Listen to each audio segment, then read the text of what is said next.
Hello everybody, welcome back for another video.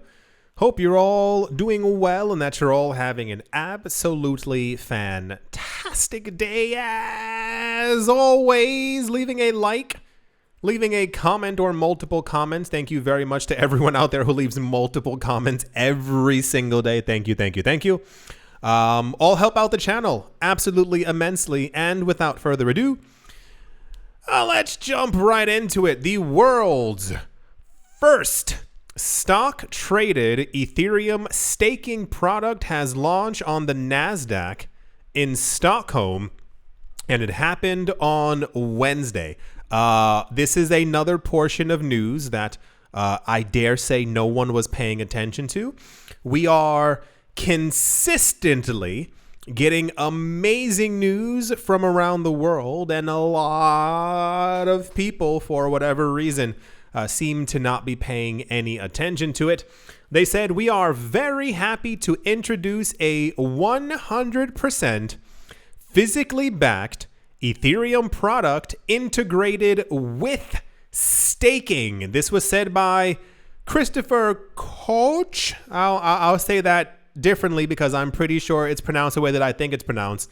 The CEO of Virtune, before adding, he said there is a growing demand for Ethereum investment alternatives in the Nordics, and by introducing this product to the market, we are able to cater to both institutional investors and to retail investors as well, meaning it is for everybody. Virtune is a Swedish digital asset manager regulated by the Swedish Financial Supervisory Authority. They already operate the Virtune Crypto Top 10 Index ETP and are now just launching their Ethereum staking stock trading product. They have done over, it says 100,000 in trading volumes in the last 24 hours. They just launched it and has a market cap of 500,000 US dollars. The main focus of it is that by including staking, they say, the ETP provides investors with a 5% annual return on their ETP Ethereum investment. Basically, I understand why people would focus on products like this. I think a lot of people are scared of custodying anything by themselves. The idea being you could buy Ethereum by yourself and stake it in a staking pool by yourself and get the 5% returns. However, you could also buy this stock fund, which they're holding only Ethereum. So de facto, you're also holding Ethereum. And then when the staking happens, because they're staking the Ether, you get a 5% return as well, as if you were staking it, but they're staking it for you. One of the interesting things about products like this, especially those within the United States, but also other places as well, is that if the fund happens to go belly up or disappears or something should happen to it, your money is also tied up in there. So a lot of times I have suggested to many people to not only, as always, do research for yourself, but also if you want to just hold Bitcoin or XRP or Ethereum, just hold it yourself, just in case one of these companies disappears for whatever reason. So once again, in news that things are progressing quite rapidly around the world, we've received a lot of news about a week or so ago about the amount of Ethereum ETFs that are trying to launch within the United States, but I think all of them are futures ETFs, so they're not even holding the actual Ethereum itself.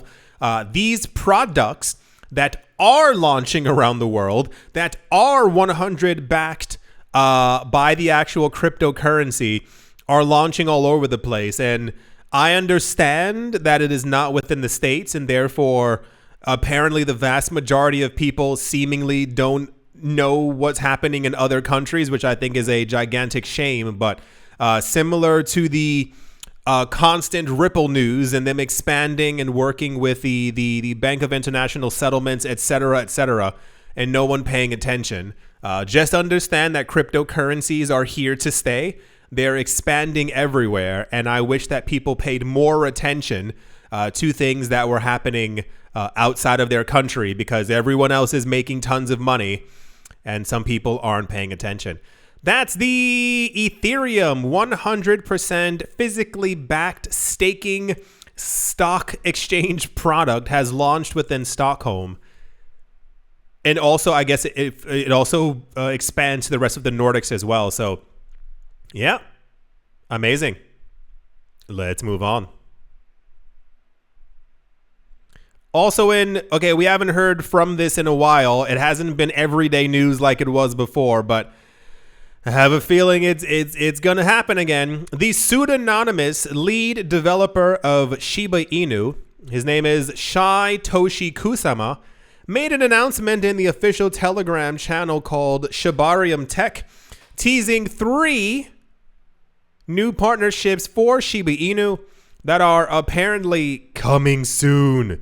The SHIB army calls them, and I don't, they're calling them partnerships. Kusama has already begun what looks like a rivalry with Elon Musk on Twitter. Why? I saw people talking about this as well. I'll tell you this right now. It's not worth it. Like, it literally, I don't know who Satoshi is, but it's completely pointless. Like, it just doesn't. Kusama pleased the SHIB community with a message that he recently shared on his Telegram channel, stating that 3 new partnerships are coming for the coin. However, in 2017 vibes kind of news, he did not disclose the names of any of the companies. If you were here in the long ago, a lot of companies used to constantly talk about new partnerships that they were having and how big they were and how major, but they would never announce the names of the companies. Okay. However, he said that one of these partnerships has dry ink, meaning it has been signed already. And now Shiba Inu's decentralization house is going to see an addition of incredible and powerful advisors. That sounds okay. The second partnership has brought attention to technology and furthering grand causes and is expected to happen later in August. Satoshi did not share any details about the third one, except that it will follow closely thereafter and is worthy of a raised glass. Like, that is far too vague for me. I don't. Like, I understand why developers and people do stuff like that, but we have come far too far in the cryptocurrency space for people to continue releasing news like, guess what? We got a partnership. It is with the company. No. You just, if you can't tell us, don't say anything. When it happens and you can say something, then this is the way that at least I feel. Maybe is there someone else out there who likes these like sneaky maybe partnerships or not partnerships?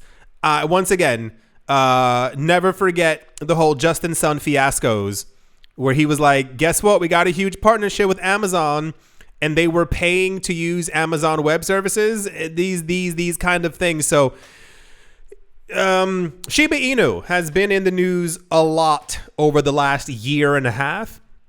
Between their layer 2 scaling solution, rumors of their metaverse, NFTs on their platform, smart contracts coming or already there in their platform, coins can be built on top of it, you name it. All this kind of stuff has been there. They're talking about huge amounts of development and these partnerships. They're saying that they have so many more things in the pipeline than Dogecoin does, and therefore they're going to be the leader within the space.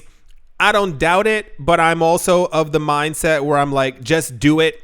I hate when companies are like, we got something exciting for you. Like, what was the other one? The company 2 weeks ago who was like, we have an amazing XRP announcement for you. And they were announcing that you can get 2% back on your XRP on their exchange. And I'm like,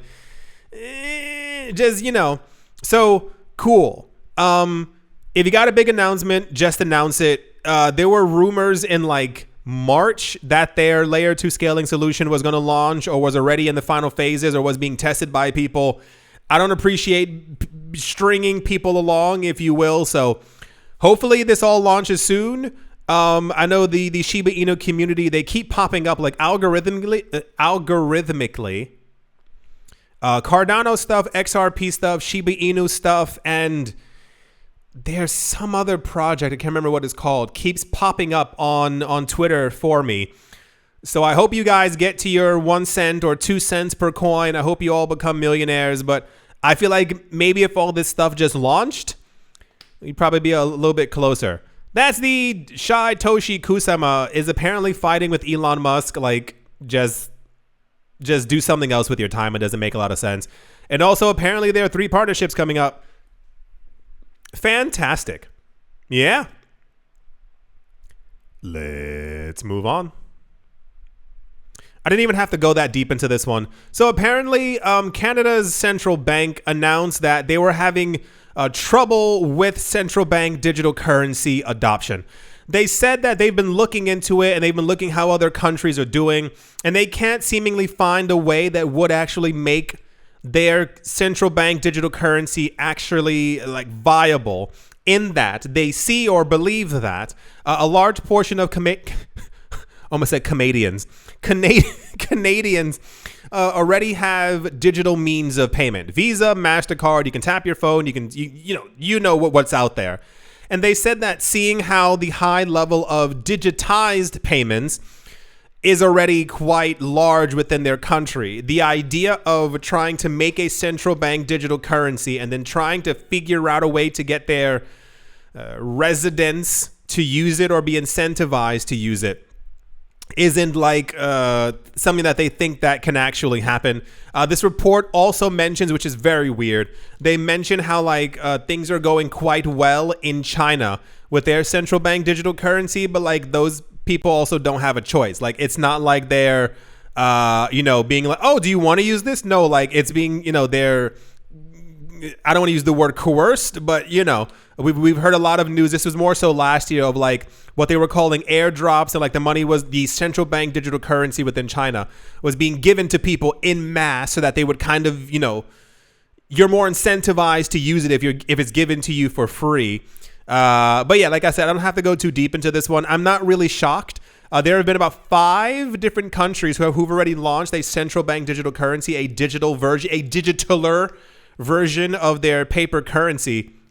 And they're not popular. They're not being used because you would essentially have to swap from your other currency into something else to be able to use it at a store.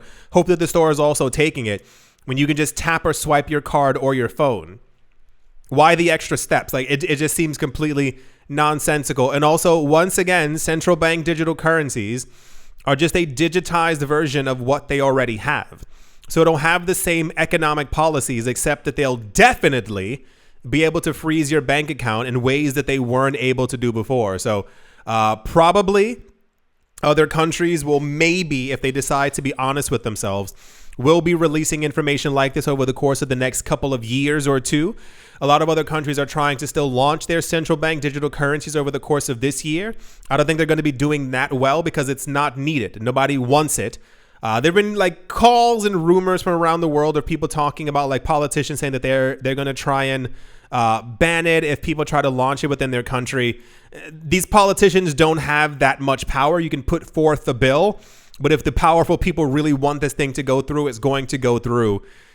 But it's more of we've entered this really weird period where everyone's trying so desperately to do stuff that they think will like lower the power or popularity of cryptocurrencies. And it's like, I don't know. It's all a little bit cringy. That's the Central Bank of Canada published a paper talking about no one really is going to be needing a central bank digital currency because we already are basically using digital forms of payment. And yeah, let's move on. In I cringe, you cringe, we all cringe for Gemini.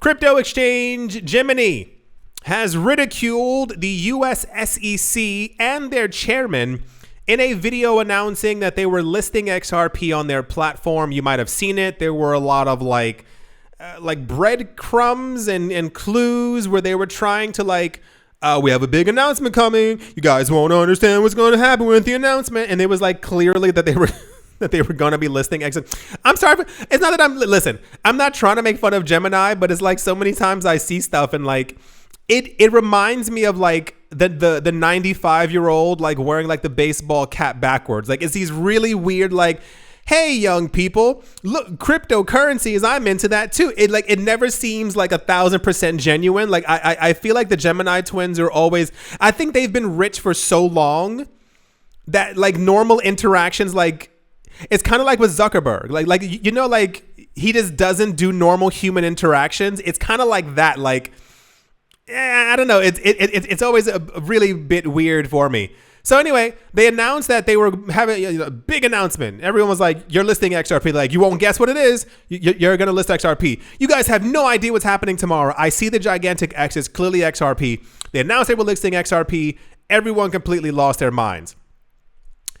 After waits and teasers, sure, the prominent U.S. crypto exchange finally listed XRP on their platform. Gemini announced the development in a recent tweet on Twitter, alongside a mockery of the U.S. SEC. They wrote, and I quote, "The letter X cited to announce XRP is now available for trading on Gemini," the crypto exchange proclaimed on Twitter. I assume Gemini, XRP was never on Gemini. That's correct. I feel like they never actually had it on their platform because people have been telling them to do that for a number of years. And it's like they waited for the SEC to kind of stumble in the lawsuit to then finally do it when Gemini should have listed XRP back in 2019. But for those of you who don't know, the old legend goes, apparently the Gemini twins have an enormous amount of Bitcoin. And I have always assumed that the reason why they've had such a heavy focus on Bitcoin is because they got Bitcoin for $1. They own hundreds of thousands of Bitcoin, and therefore Bitcoin logically would mean more to them mathematically, future pricily, than XRP actually would. But for some reason, they decided to, raise their fist in the air and be like, yeah, we're with you. Here's the actual tweet for it right here. And then they have a video that was like linked to the actual thing. It's a rocket ship taking off with the XRP token like attached to the rocket. And it's so much cringe. It's so, in a video accompanying the tweet, Gemini made a depiction of XRP defeating the US SEC in a battle. It also includes an image of Gary Gensler shouting out the words, "Earth is a security." And that's why the rocket leaves to go to the moon. See, it's a little weird. So the idea was that Gary Gensler has declared that Earth is a security, and therefore XRP needs to leave because it's not a security. And then it goes to the moon. The price is going up. That's kind of the general idea. Gemini's video got the attention of the XRP community, of course, particularly prominent attorney Bill Morgan, known for his pro-XRP stance. Morgan showed ecstasy, at the mocking depiction of the U.S. regulator and its chairman. And here's the tweet for it right here. So part one of the major news is that after all these years, Gemini has finally listed XRP. Gemini has also had issues before with the SEC, so I assume this is like, yeah, we won this battle kind of thing. And it's like, you guys should have done this years ago just out of like general precedent. Like it was the number 2 and number 3 coin for a number of years. Just list it. So now that all that has happened is finally on the platform. Also tying directly into this news, after they listed XRP on their platform, the price of XRP on Gemini rose to $50. So there were a lot of people who were speculating that either A, there was so much enthusiasm and demand for XRP as a finite asset, i.e., Gemini does not own all the XRP. They only had a certain amount on their platform, and therefore everyone gobbled up all the XRP, and it went to $50 per coin.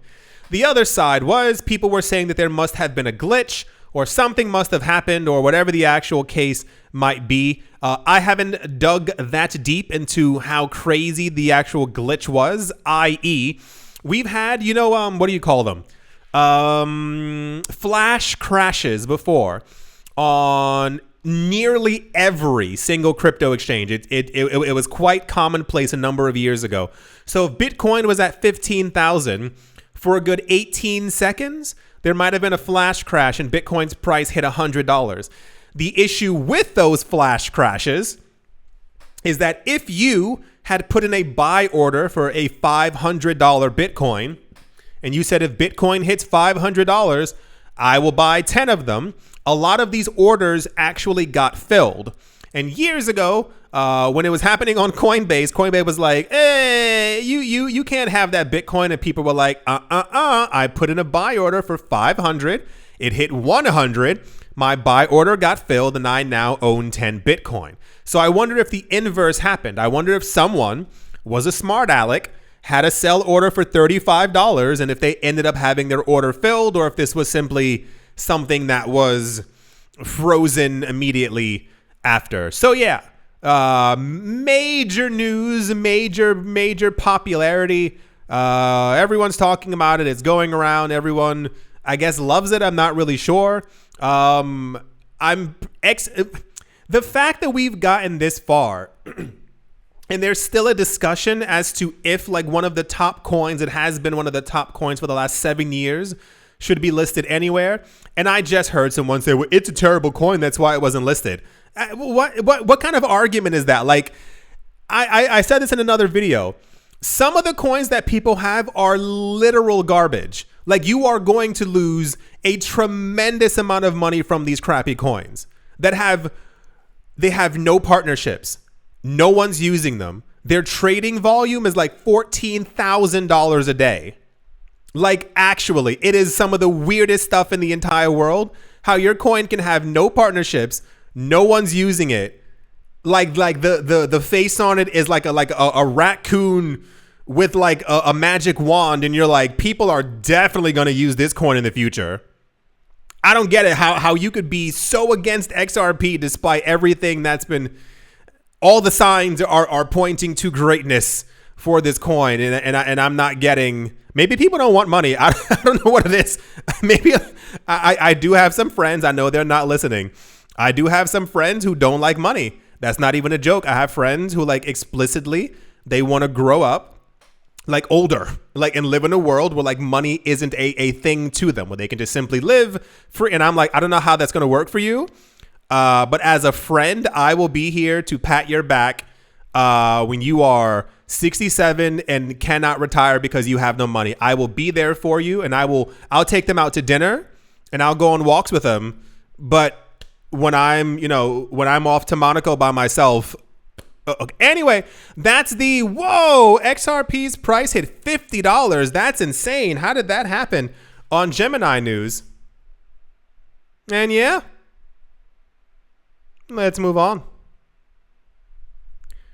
Also in Sure, Why Not 2.0, the United States is that how you would say that? Like states with a comma after. The United States' first spot Bitcoin exchange traded fund could be approved sometime before February. This is according to Michael Novogratz, allegedly citing sources at BlackRock and Invesco. See, here we go again. We just heard from Cathie Wood, the CEO of ARK Invest, who believes that the US SEC will approve a Bitcoin ETF and that they will approve multiple at the exact same time. Is this going to happen? Not one single person on this planet knows. Not one, except for Mr. Gensler and, the rest of the SEC group. However, another rich person has stepped into the ring to tell us that they know exactly what's going on and that these things are going to happen. Allegedly, Mr. Novogratz apparently has an inside tip that there's going to be an approval within the next 6 months or maybe earlier. I don't know how he got this news. I don't understand. And listen, imagine you're Mike Novogratz. Imagine you're you. And at some point, you got a phone call or a text message or a smoke signal from BlackRock, and they're like, yeah, we got news within the next 6 months. One of these is going to launch. I feel like BlackRock is large enough that you can't say that news out loud. Like that seems like some hyper insider stuff. But apparently here we are. And I quote, "It's a big, big deal. It's a big deal because both our contracts from the Invesco side and from the BlackRock side get you to think that this is a question of when, not if. That the outside window is probably 6 months," Novogratz told shareholders during the Galaxy's 8th of August Q2 earnings call, where the digital asset company reported a $46 million net loss. He said this is probably 4 to 6 months if you had to pin a tail on the donkey. Okay, that the SEC is going to approve a Bitcoin ETF. Novogratz's Galaxy Digital is one of the many contenders for a spot Bitcoin ETF, which it reapplied for in June in conjunction with the 1.5 trillion asset manager Invesco, the fourth largest ETF issuer within the United States. Here's a tweet right here from someone called Eric Balachunas, where he has the information from Novogratz and he like yellow highlighted it to show exactly what it is. Once again, we are in this very interesting spot within the cryptocurrency market and world market. I mentioned this 2 other videos ago. Everyone thinks that they know what's about to happen, and it's making me a little jittery because everyone's talking about the exact same thing over and over, and I'm like, whenever that ends up happening, I'm kind of like backing away from it. However, we are all waiting for interest rates to stop rising, inflation to inflate away whatever inflation needs to actually do, stock market to go back up, cryptocurrency market to begin moving up because of the Bitcoin halving, the 2024-2025 bull run. And on the side by itself, sitting in a corner, is the actual Bitcoin ETF, which I do not personally think is going to get approved. It's not me being a negative Nancy. It's not me fudding. It is more of a, for what is it? 9, 10, 11 years, the US SEC has not approved one of these things. I think they're on the same course. I think they're going to do the exact same thing and say that they need more time or they need more something.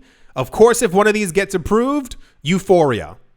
Like we will all be, if this gets approved, if one gets approved this year, nonetheless, a handful of them in the next 4 to 6 months, 2024, 2025, we are going to be partying on a beach. Understand that. However, I believe that the market will do just fine without an ETF because of the whole halving and, the expectation, the money, people, the whole Bitcoin halving thing. But it's a little weird that so many billionaires are actively now coming out to talk about what they think they know or how this is going to happen. It's almost like they're telling the SEC in a sort of way. And I will say, I do feel like that BlackRock is powerful enough to be able to definitely tell the SEC yay or nay. But, anyway, very popular news. Mike Novogratz always ends up saying something on CNBC somewhere about things that he thinks that he knows or something that's going to happen. But if you basically like slide in there that insiders allegedly are telling you 4 to 6 months, that is, and I'll even stay on this month, August, September, October, November, January, February. Between November and February. We'll see. As always, we don't have a choice because time moves forward. So we will at some point see if this is actually going to be a thing. But I got my chips on the cryptocurrency market doing well because of the halving, not because of the SEC trying to play fair. Understand that. I do sincerely hope that you have all enjoyed. I do hope that you all are having a great day, a great morning, a great afternoon or great evening, wherever you are, wherever you might be. I do hope it's absolutely fantastic. Thank you all once again for watching, listening, liking, commenting, and or supporting, and I will most certainly be talking to you all soon. See you.